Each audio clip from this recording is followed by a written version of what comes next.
Hello and welcome to my blog.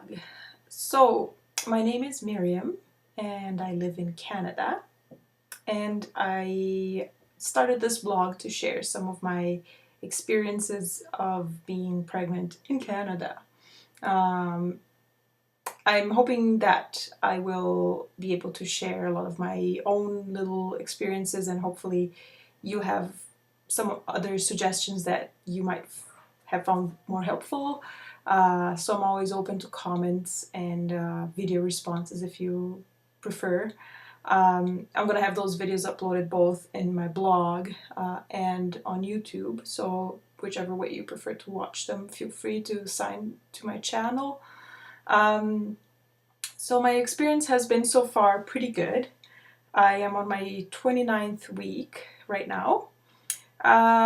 This is not my first pregnancy, however, it's the first pregnancy I've come this far.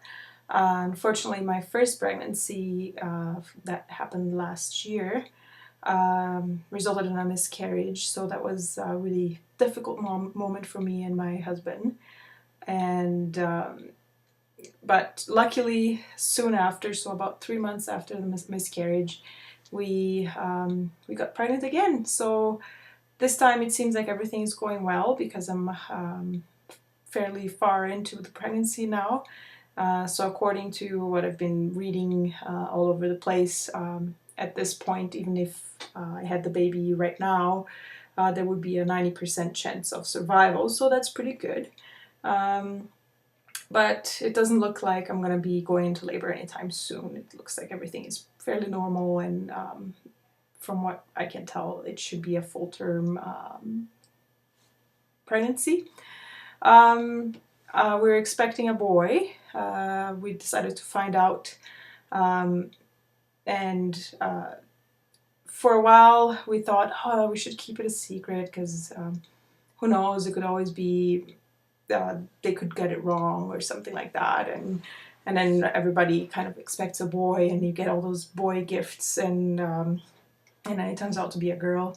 But we couldn't keep a secret. We were weak. We were just so excited about it, and I thought, you know what, I'm gonna leak it anyways at some point by accident, so might as well just tell everybody and be done with it. So if it turns out to be a girl, we'll be just as happy. We're trying to buy as much gender neutral stuff as we can, and it turns out that a lot of the nicer looking stuff is gender neutral anyways. I've never been a person to love everything blue or everything pink. I just usually like the more green, brown kind of tones, but it was just a kind of a decision of the moment. But I think it's great for people who decide to keep it a secret, or for people who decide to not even find out the gender at all until the baby's born.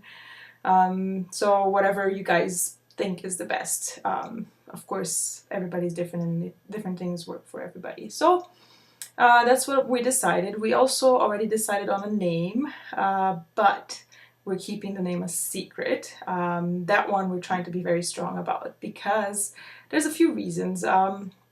First of all, there's a lot of name thieves out there.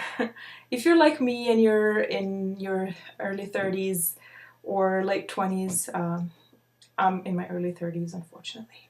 But if you're in your late 20s as well, you'll have a lot of your closest friends, or even family members that are about the same age as you that are getting pregnant around this time.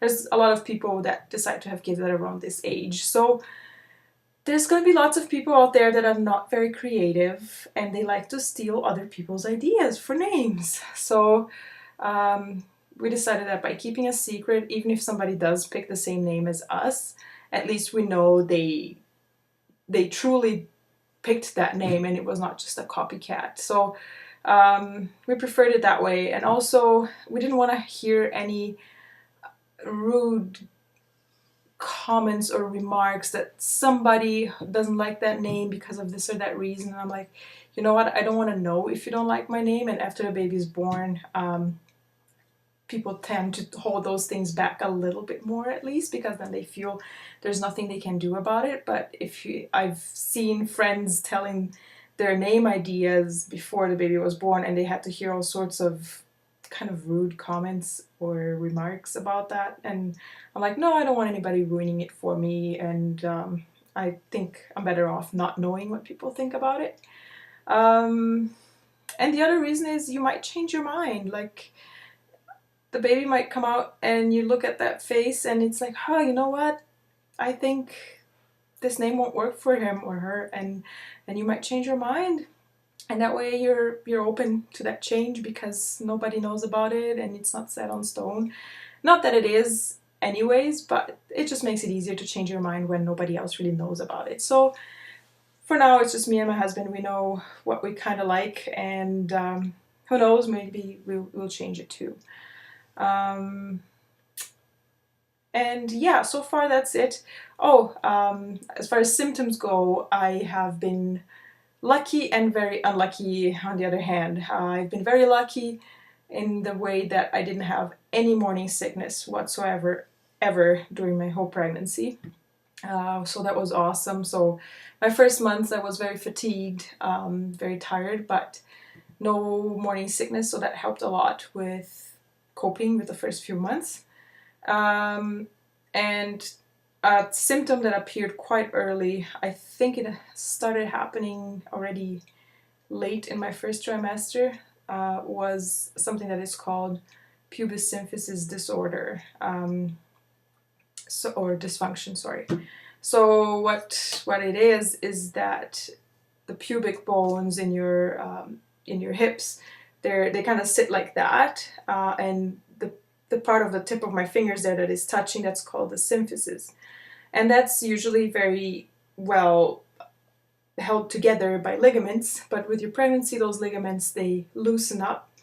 And what happens is that they get a little bit spread apart, and or that the ligaments that are holding them together are not as strong, so your hips start to move and grind in ways they shouldn't. And I can definitely feel that. So sometimes when I'm turning sides in my bed, I can actually hear the pop and feel it really badly. So it hurts super badly, and that started really early. Not everybody has that. Luckily for you guys who don't, but apparently if you have it in your first pregnancy, chances are you're gonna have it with the next pregnancies you have it again. So I'm not so happy about that one, but you know, it's all worth it. And there's days it's better. It tends to get better on really hot days. So right now we're having a pretty hot summer. It's been above 30 degrees for a few days, and everybody feels sorry for me for being pregnant, but you know what? I'm actually having the best days of my pregnancy right now because that pain has been minimal, and I'm so happy that I can move kind of normally right now, except for of course the big belly, but that pain in my hips is not there, so that has been awesome lately, and I hope it stays away for a while. I really don't miss it, but if it comes back, I'll just deal with it.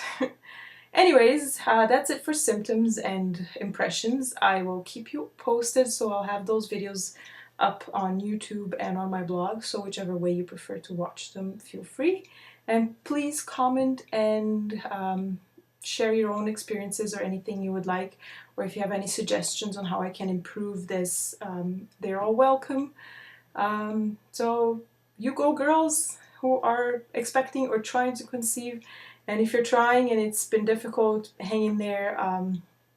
It's not supposed to be easy. Of course it is easy for some people, but in general it is a fairly difficult task. It can take quite a while for a few people, so don't give up and enjoy the fun part of the baby, which is making it. So hang in there, and everybody who is on the journey with me already pregnant, hang in there even more, because I'm kind of scared right now, but I am really, really looking forward to this baby. Bye bye.